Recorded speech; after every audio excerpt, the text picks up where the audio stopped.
بسم اللہ الرحمن الرحیم شروع اللہ کے نام سے جو سب پر مہربان ہے، بہت مہربان ہے۔ وَإِذَا طَلَّقْتُمُ النِّسَاءَ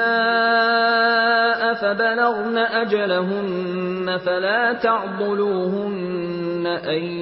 يَنكِحْنَ أَزْوَاجَهُنَّ إِذَا تَرَاضَوْا بَيْنَهُم بِالْمَعْرُوفِ ۗ ذَلِكَ يُوعَظُ بِهِ مَن كَانَ مِنكُمْ يُؤْمِنُ بِاللَّهِ وَالْيَوْمِ الْآخِرِ ۗ ذَلِكُمْ أَزْكَىٰ لَكُمْ وَأَطْهَرُ ۗ وَاللَّهُ يَعْلَمُ وَأَنتُمْ لَا تَعْلَمُونَ۔ اور جب تم نے عورتوں کو طلاق دے دی ہو اور وہ اپنی عدت کو پہنچ جائیں تو اے میکے والو، انہیں اس بات سے منع نہ کرو کہ وہ اپنے پہلے شوہروں سے دوبارہ نکاح کریں، بشرطے کہ وہ بھلائی کے ساتھ ایک دوسرے سے راضی ہو گئے ہوں۔ ان باتوں کی نصیحت تم میں سے ان لوگوں کو کی جا رہی ہے جو اللہ اور یوم آخرت پر ایمان رکھتے ہوں، یہی تمہارے لیے زیادہ ستھرا اور پاکیزہ طریقہ ہے۔ اللہ جانتا ہے اور تم نہیں جانتے۔ والوالدات يرضعن أولادهن حولين كاملين لمن أراد أن يتم الرضاعة، وعلى المولود له رزقهن وكسوتهن بالمعروف، لا تكلف نفس إلا وسعها، لا تضار والدة بولدها ولا مولود له بولده، وعلى الوارث مثل ذلك، فإن أرادا فصالا عن تراض منهما وتشاور فلا جناح عليهما، وَإِنْ أَرَدْتُمْ أَن تَسْتَرْضِعُوا أَوْلَادَكُمْ فَلَا جُنَاحَ عَلَيْكُمْ إِذَا سَلَّمْتُم مَّا آتَيْتُم بِالْمَعْرُوفِ ۗ وَاتَّقُوا اللَّهَ وَاعْلَمُوا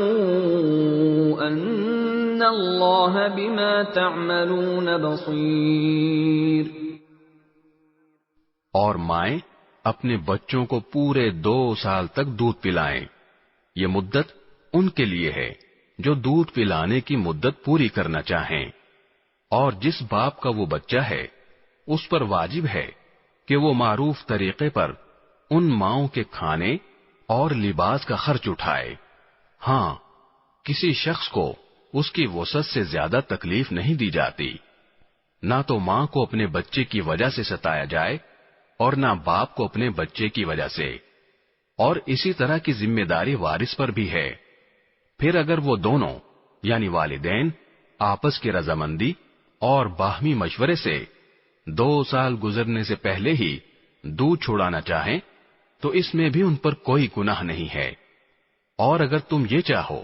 کہ اپنے بچوں کو کسی انا سے دودھ پلواؤ تو بھی تم پر کوئی گناہ نہیں، جبکہ تم نے جو اجرت ٹھہرائی تھی وہ دودھ پلانے والی انا کو بھلے طریقے سے دے دو، اور اللہ سے ڈرتے رہو اور جان رکھو کہ اللہ تمہارے سارے کاموں کو اچھی طرح دیکھ رہا ہے۔ والذین یتوفون منکم ویذرون ازواجا یتربصن بانفسهن 4 اشہر وعشرا، فَإِذَا بَلَغْنَ أَجَلَهُنَّ فَلَا جُنَاحَ عَلَيْكُمْ فِيمَا فَعَلْنَ فِي أَنفُسِهِنَّ بِالْمَعْرُوفِ ۗ وَاللَّهُ بِمَا تَعْمَلُونَ خَبِيرٌ۔ اور تم میں سے جو لوگ وفات پا جائیں اور بیویاں چھوڑ کر جائیں تو وہ بیویاں اپنے آپ کو 4 مہینے اور 10 دن انتظار میں رکھیں گی۔ پھر جب وہ اپنی عدت کی میعاد کو پہنچ جائیں تو وہ اپنے بارے میں جو کارروائی مثلا دوسرا نکاح قاعدے کے مطابق کریں تو تم پر کچھ گناہ نہیں، اور جو کچھ تم کرتے ہو اللہ اس سے پوری طرح باخبر ہے۔ ولا جناح عليكم فيما عرضتم به من خطبة النساء أو أكننتم في أنفسكم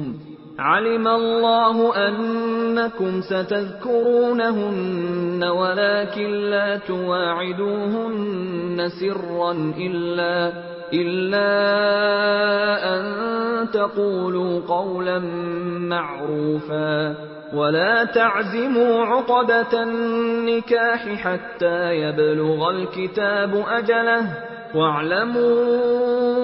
أن الله يعلم ما في أنفسكم فاحذروه واعلموا أن الله غفور حليم۔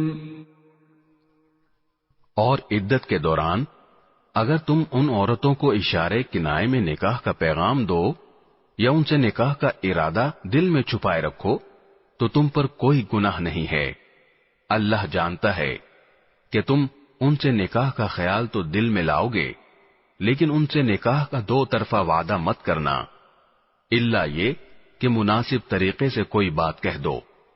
اور نکاح کا عقد پکا کرنے کا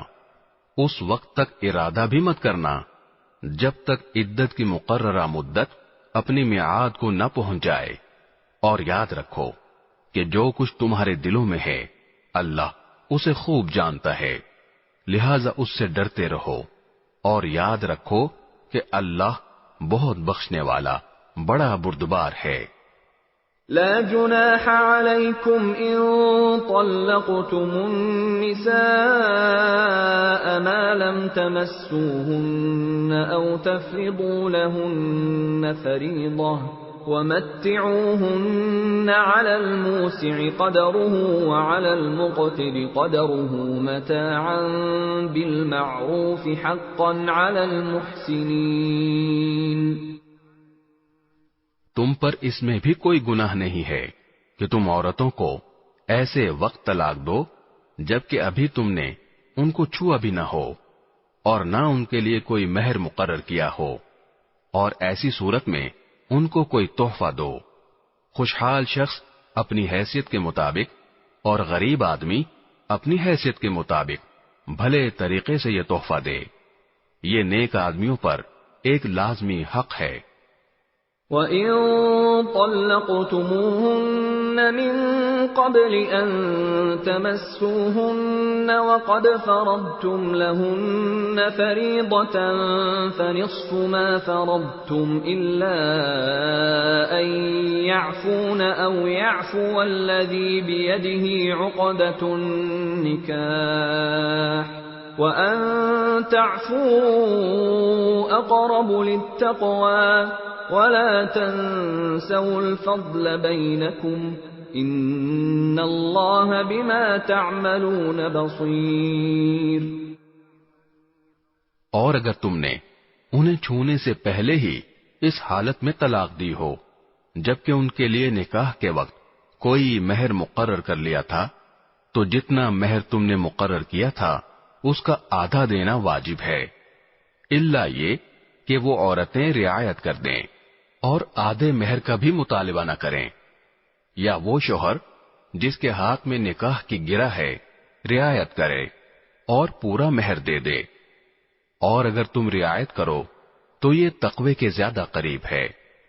اور آپس میں فراخ دلی کا برتاؤ کرنا مت بھولو، جو عمل بھی تم کرتے ہو اللہ یقیناً اسے دیکھ رہا ہے۔ حافظوا على الصلوات والصلاة الوسطى وقوموا لله قانتين۔ تمام نمازوں کا پورا پورا خیال رکھو، اور خاص طور پر بیچ کی نماز کا، اور اللہ کے سامنے با ادب فرما بردار بن کر کھڑے ہوا کرو۔ فَإِنْ خِفْتُمْ فَرِجَالًا أَوْ رُكْبَانًا فَإِذَا أَمِنْتُمْ فَاذْكُرُوا اللَّهَ كَمَا عَلَّمَكُمْ مَا لَمْ تَكُونُوا تَعْلَمُونَ۔ اور اگر تمہیں دشمن کا خوف لاحق ہو تو کھڑے کھڑے یا سوار ہونے کی حالت ہی میں نماز پڑھ لو، پھر جب تم امن کی حالت میں آ جاؤ تو اللہ کا ذکر اس طریقے سے کرو جو اس نے تمہیں سکھایا ہے، جس سے تم پہلے ناواقف تھے۔ والذين يتوفون منكم ويذرون أزواجا وصية لأزواجهم متاعا إلى الحول غير إخراج فإن خرجن فلا جناح عليكم فيما فعلن في أنفسهن من معروف واللہ عزیز حکیم۔ اور تم میں سے جو لوگ وفات پا جائیں اور اپنے پیچھے بیویاں چھوڑ جائیں تو اپنی بیویوں کے حق میں یہ وصیت کر جایا کریں کہ 1 سال تک وہ ترکے سے نفقہ وصول کرنے کا فائدہ اٹھائیں گی اور ان کو شوہر کے گھر سے نکالا نہیں جائے گا۔ ہاں، اگر وہ خود نکل جائیں تو اپنے حق میں قاعدے کے مطابق وہ جو کچھ بھی کریں اس میں تم پر کوئی گناہ نہیں ہوگا، اور اللہ صاحب اقتدار بھی ہے، صاحب حکمت بھی۔ وَلِلْمُطَلَّقَاتِ مَتَاعٌ بِالْمَعْرُوفِ حَقًّا عَلَى الْمُتَّقِينَ۔